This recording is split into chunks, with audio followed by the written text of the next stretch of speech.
Assalamualaikum warahmatullahi wabarakatuh. Sugeng rawuh di channel Manembah Jati. Saripati ajaran Syekh Siti Jenar. Ingsun anekseni indat ingsun dewe. Satu hune ora ono pangeran amung ingsun, lan nekseni ingsun satu hune Muhammad iku utusan ingsun. Kiyo sejatine kang aran Allah iku badan ingsun. Rasul iku rasan ingsun. Muhammad iku cahya ingsun. Kiyo ingsun kang eling tan keno ing lali. Kiyo ingsun kang langgeng ora keno owa gingsir ing kahanan jati. Kiyo ingsun kang waskito ora kasamaran ing sawiji-wiji. Kiyo ingsun kang amurbo amiseso. Kang kawoso wisaksono ora kekurangan ing pangerti. Biar sampurno padang terawangan ora keroso opo-opo, ora ono keton opo-opo. Mung ingsun kang nglingkuti ing alam kabeh, kalawan kodrat ingsun. Terjemahan, aku angkat saksi di hadapan zatku sendiri. Sesungguhnya tidak ada Tuhan kecuali aku. Dan aku angkat saksi sesungguhnya Muhammad itu utusanku. Sesungguhnya yang disebut Allah ingsun diri sendiri. Badanku, Rasul itu rasaku, Muhammad itu cahayaku, akulah zat yang hidup tidak akan terkena mati.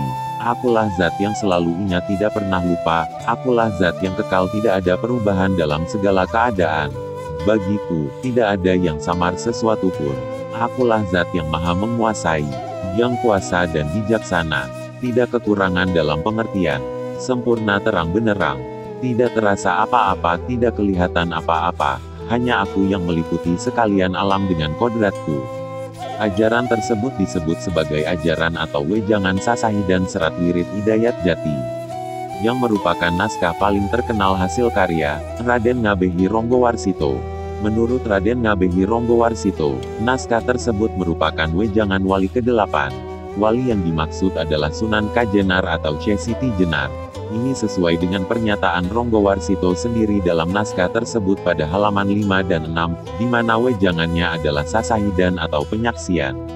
Oleh Ronggowarsito, Sunan Kajenar disebut sebagai wali dalam dua angkatan, yakni angkatan pertama di awal Kerajaan Demak dan angkatan 2, yakni pada masa akhir Kerajaan Demak.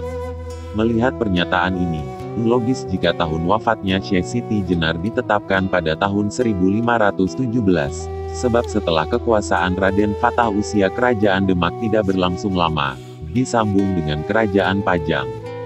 Dari wejangan Sasahidan itu, nampaklah pengalaman spiritual dan keadaan kemanunggalan pada diri Syekh Siti Jenar terjadi dalam waktu yang lama, dan mendominasi keseluruhan wahana batin Syekh Siti Jenar.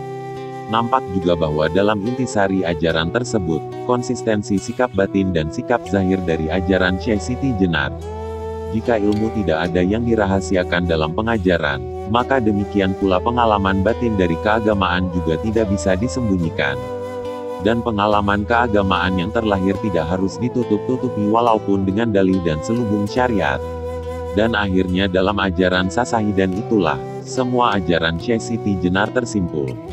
Kemanunggalan keimanan. Adapun manunggalnya keimanan, itu menjadi tempat berkumpulnya jauhar, mutiara, Muhammad, terdiri atas 15 perkara, seperti perincian di bawah ini. 1. Imamnya imam, maksudnya adalah jangan ragu dan jangan mensekutukan, engkau adalah keberadaan Allah. 2. Imannya tauhid atau tauhid, maksudnya adalah jangan ragu dan jangan mensekutukan, engkau adalah panunggale atau tempat manunggalnya, Allah.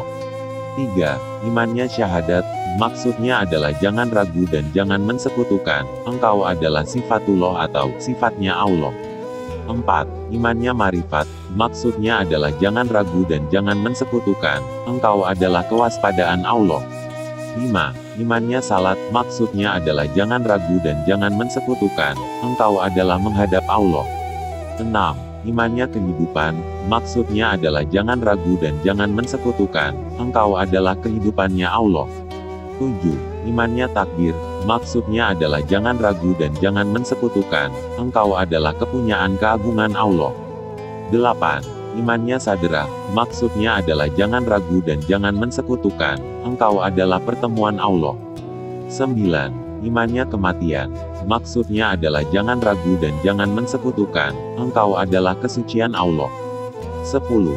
Imannya junut, maksudnya adalah jangan ragu dan jangan mensekutukan, engkau adalah wadahnya Allah.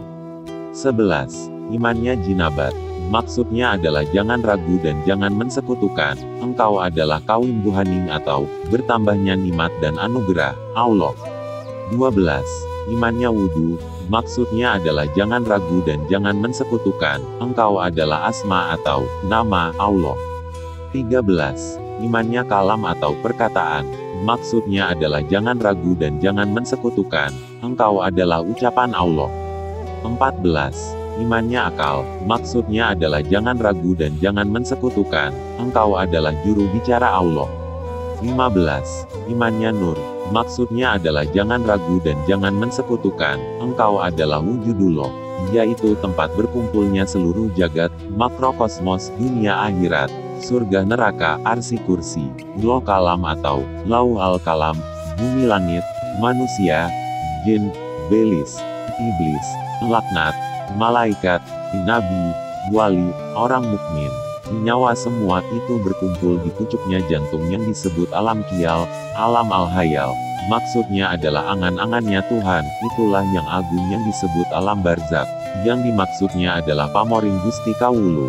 Yang disebut alam iksal, yang dimaksudnya adalah awal pengetahuan, yaitu kesucian zat sifat asma af'al, yang disebut alam arwah. Maksudnya berkumpulnya nyawa yang adalah dipenuhi sifat kamal jamal. Ajaran tersebut terkenal dengan sebutan Panunggaling Iman. Dari aplikasi iman dalam bentuk keimanan Manunggaling Kawula Gusti tersebut tampak bahwa fungsi manusia sebagai Khalifatullah di muka bumi betul-betul nyata. Manusia adalah cermin dan pancaran wujud Allah, dengan fungsi iradah dan kodrat yang berimbang.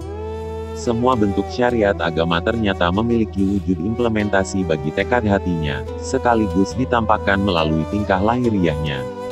Jelas sudah bahwa dalam sistem sufisme imannya kehidupan, maksudnya adalah jangan ragu dan jangan mensekutukan, engkau adalah kehidupannya Allah. Ajaran langit, Allah berhasil dibumikan oleh imannya kehidupan, maksudnya adalah jangan ragu dan jangan mensekutukan, engkau adalah kehidupannya Allah. Melalui doktrin utama Manunggaling Kawula Gusti, manusia diajak untuk membuktikan keberadaan Allah secara langsung, bukan hanya memahami keberadaan dari sisi nalar pikir, ilmu, dan rasa sentimen makhluk perasaan yang dipaksa dengan doktrin surga dan neraka. Imannya kehidupan, maksudnya adalah jangan ragu dan jangan mensekutukan, engkau adalah kehidupannya Allah. Mengajarkan dan mengajak manusia bersama-sama merasakan Allah dalam diri pribadi masing-masing. Adapun yang menjadi maksud, 1. Iman adalah pangandeling atau pusaka andalan, roh. 2. Tauhid panunggale atau saudara tak terpisah, tempat manunggal roh. 3. Marifat penglihatan roh. 4. Kalbu, penerimaan atau antena penerima, roh. 5. Akal pembicaraannya roh. 6. Niat pakaremaning roh. 7. Salat menghadapnya roh. 8. Syahadat keadaan roh. Pernyataan Syekh Siti Jenar tersebut mempertegas maksud manunggalnya iman di atas. Di dalam hal ini, Syekh Siti Jenar menjelaskan maksud dari masing-masing doktrin pokok tauhid dan fikih ketika dikaitkan dengan spiritual. Iman, tauhid, marifat, kolbu, dan akal adalah doktrin pokok dalam wilayah tauhid, dan niat, salat serta syahadat adalah doktrin pokok fikih. Oleh Syekh Siti Jenar semua itu dirangkai menjadi bentuk perbuatan roh manusia, sehingga masing-masing memiliki peran dan fungsi yang dapat menggerakkan seluruh kepribadian manusia, lahir dan batin, roh dan jasadnya. Itulah makna keimanan yang sesungguhnya. Sebab rukun iman, rukun Islam dan ihsan pada hakikat adalah suatu kesatuan yang utuh yang membentuk kepribadian ilahiyah pada kedirian manusia. Yang disebut kodrat itu yang berkuasa, tiada yang mirip atau yang menyamai. Kekuasaannya tanpa piranti, keadaan wujudnya tidak ada baik luar maupun dalam merupakan kesantrian yang beraneka ragam.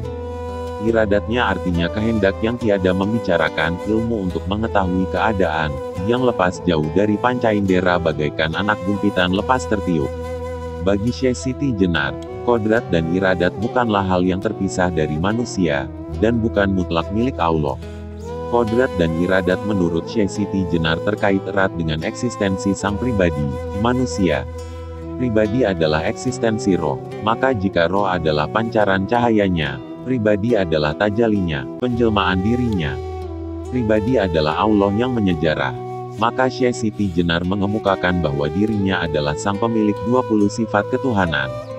Oleh karena itu kodrat merupakan kuasa pribadi, sifat yang melekat pada pribadi sejak zaman azali dan itu langgeng. Demikian pula adanya iradat, kehendak atau keinginan. Antara karsa, keinginan dan kuasa adalah hal yang selalu berkelindan bagi wujud keduanya. Tentu menyangkut kehendak, setiap pribadi memiliki karsa yang mandiri dan yang berhak merumuskan hanyalah perundingan antara pemilik iradah dengan yang maha memiliki iradah. Kemudian untuk mewujudkan rasa cipta itu, perlu juga pelimpahan kodrat Allah pada manusia. Untuk itu semua, Syekh Siti Jenar mendidik manusia untuk mengetahui yang maha kuasa, dan mengetahui letak pintu kehidupan serta kematian. Tujuannya jelas agar manusia menjadi pribadi sejati pemilik iradah dan kodrat bagi dirinya sendiri. Sekian part 1 penjelasan tentang Saripati ajaran Syekh Siti Jenar. Untuk part 2 saya taruh link di deskripsi atau bisa kalian cari di atas video ini. Jangan lupa like, komen, share, dan subscribe supaya channel ini lebih berkembang dan semoga bermanfaat. Terima kasih. Wassalamualaikum warahmatullahi wabarakatuh.